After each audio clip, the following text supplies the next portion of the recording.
I have the pleasure to present to you Dr. Martin Luther King, Jr.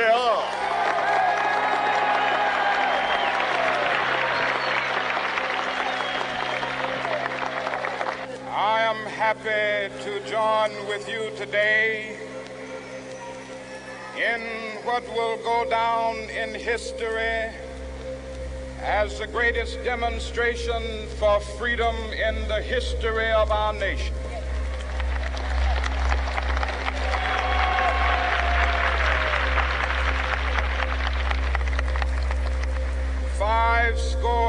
Years ago, a great American in whose symbolic shadow we stand today signed the Emancipation Proclamation. This momentous decree came as a great beacon light of hope to millions of Negro slaves who had been seared in the flames of withering injustice. It came as a joyous daybreak to end the long night of their captivity. But 100 years later, the Negro still is not free. 100 years later, the life of the Negro is still sadly crippled by the manacles of segregation and the chains of discrimination. 100 years later, the Negro lives on a lonely island of poverty in the midst of a vast ocean of material prosperity. 100 years later, the Negro is still languished in the corners of American society and finds himself in exile in his own land. And so we've come here today to dramatize a shameful condition. In a sense, we've come to our nation's capital to cash a check. When the architects of our republic wrote the magnificent words of the Constitution and the Declaration of Independence, they were signing a promissory note to which every American was to fall heir. This note was a promise that all men, yes, black men as well as white men, would be guaranteed the unalienable rights of life, liberty, and the pursuit of happiness. It is obvious today that America has defaulted on this promissory note insofar as her citizens of color are concerned. Instead of honoring this sacred obligation, America has given the Negro people a bad check, a check which has come back marked insufficient funds.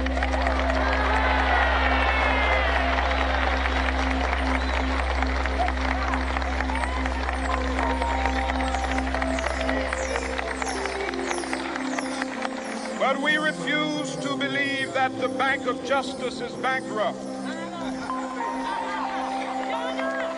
We refuse to believe that there are insufficient funds in the great vaults of opportunity of this nation. So we've come to cash this check, a check that will give us upon demand the riches of freedom and the security of justice.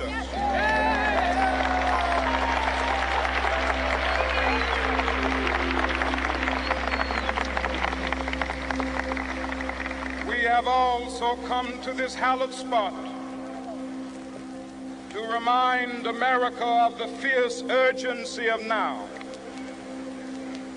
This is no time to engage in the luxury of cooling off or to take the tranquilizing drug of gradualism.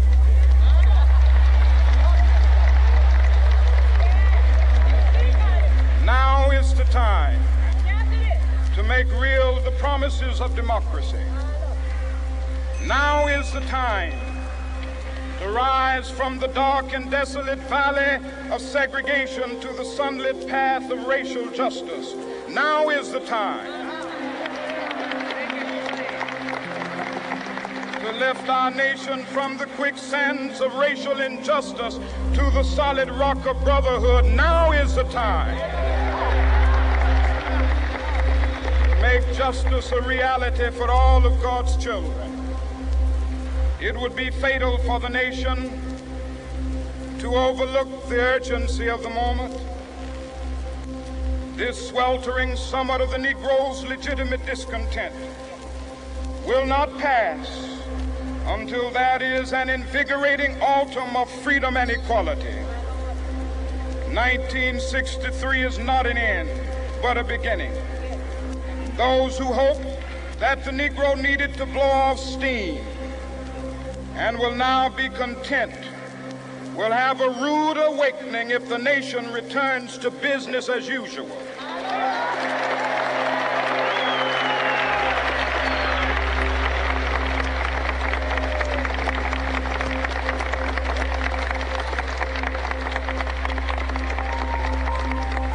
There will be neither rest nor tranquility in America until the Negro is granted his citizenship rights.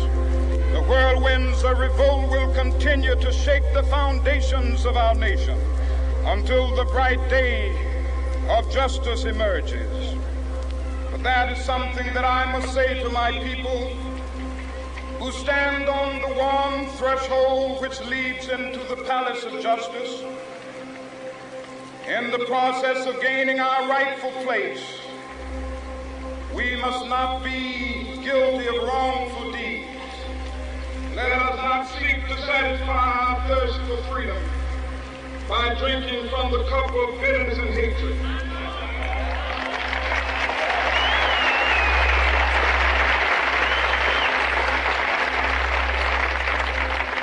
We must forever conduct our struggle on the high plane of dignity and discipline. We must not allow our creative protests to degenerate into physical violence. Again and again, we must rise to the majestic heights of meeting physical force with soul force. The marvelous new militancy which has engulfed the Negro community must not lead us to a distrust of all white people. For many of our white brothers, as evidenced by their presence here today, have come to realize that their destiny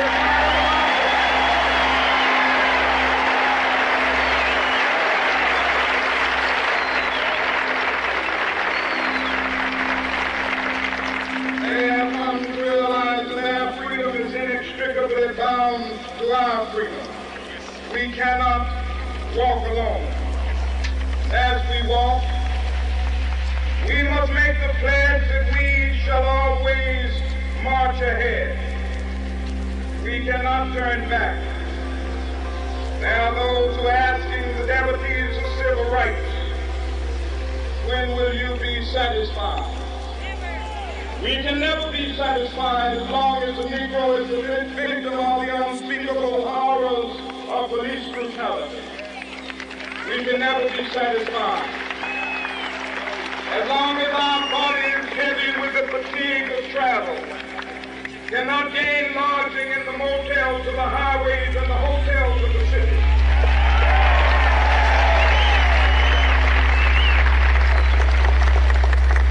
We cannot be satisfied as long as a Negro in Mississippi cannot vote and a Negro in New York believes he has nothing for which to vote.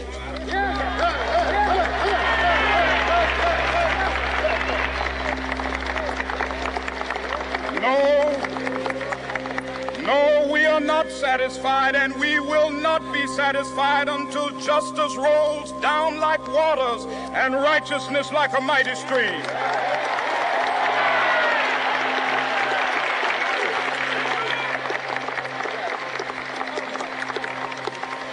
I am not unmindful that some of you have come here out of great trials and tribulations. Some of you have come fresh from narrow jail cells. Some of you have come from areas where your quest for freedom left you battered by the storms of persecution and staggered by the winds of police brutality. You have been the veterans of creative suffering.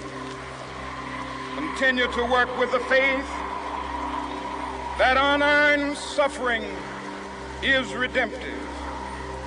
Go back to Mississippi. Go back to Alabama. Go back to South Carolina. Go back to Georgia. Go back to Louisiana. Go back to the slums and ghettos of our northern cities, knowing that somehow this situation can and will be changed. Let us not wallow in the valley of despair. I say to you today, my friends,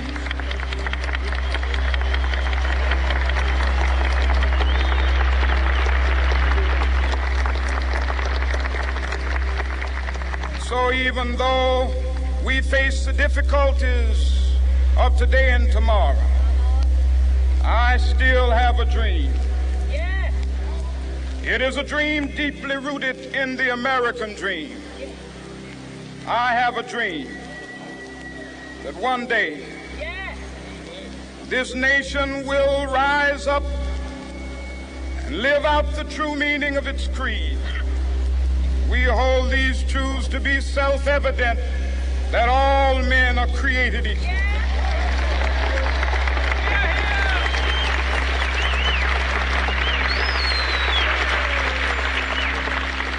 I have a dream that one day on the red hills of Georgia, the sons of former slaves and the sons of former slave owners will be able to sit down together at the table of brotherhood. I have a dream that one day even the state of Mississippi, a state sweltering with the heat of injustice, sweltering with the heat of oppression, will be transformed into an oasis of freedom and justice. I have a dream that my 4 little children will one day live in a nation where they will not be judged by the color of their skin, but by the content of their character. I have a dream today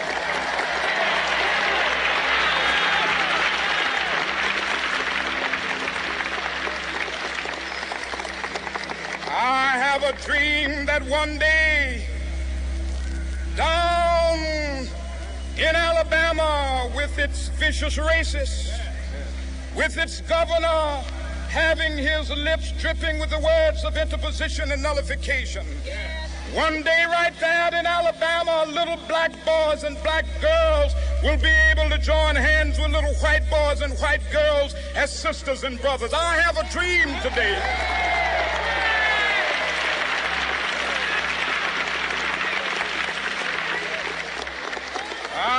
a dream that one day every valley shall be exalted, and every hill and mountain shall be made low. The rough places will be made plain, and the crooked places will be made straight, and the glory of the Lord shall be revealed, and all flesh shall see it together. This is our hope.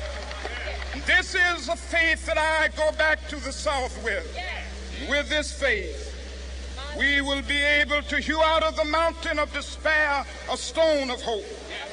With this faith, we will be able to transform the jangling discords of our nation into a beautiful symphony of brotherhood. With this faith, we will be able to work together, to pray together, to struggle together, to go to jail together, to stand up for freedom together, knowing that we will be free one day. This will be the day. This will be the day when all of God's children will be able to sing with new meaning, my country, tears of thee. Sweet land of liberty, of thee I sing. Land where my fathers died, land of the pilgrim's pride. From every mountainside, let freedom ring. And if America is to be a great nation, this must become true. So let freedom ring. From the prodigious hilltops of New Hampshire, let freedom ring. From the mighty mountains of New York, let freedom ring. From the heightening Alleghenies of Pennsylvania, let freedom ring. From the snow-capped Rockies of Colorado, let freedom ring. From the curvaceous slopes of California. But not only that, let freedom ring from Stone Mountain of Georgia. Let freedom ring from Lookout Mountain of Tennessee. Let freedom ring from every hill and molehill of Mississippi, from every mountainside. Let freedom ring, and when this happens, when we allow freedom ring, when we let it ring from every village and every hamlet, from every state and every city, we will be able to speed up that day when all of God's children, black men and white men, Jews and Gentiles, Protestants and Catholics, will be able to join hands and sing in the words of the old Negro spiritual, free at last, free at last. Thank God Almighty, we are free at last.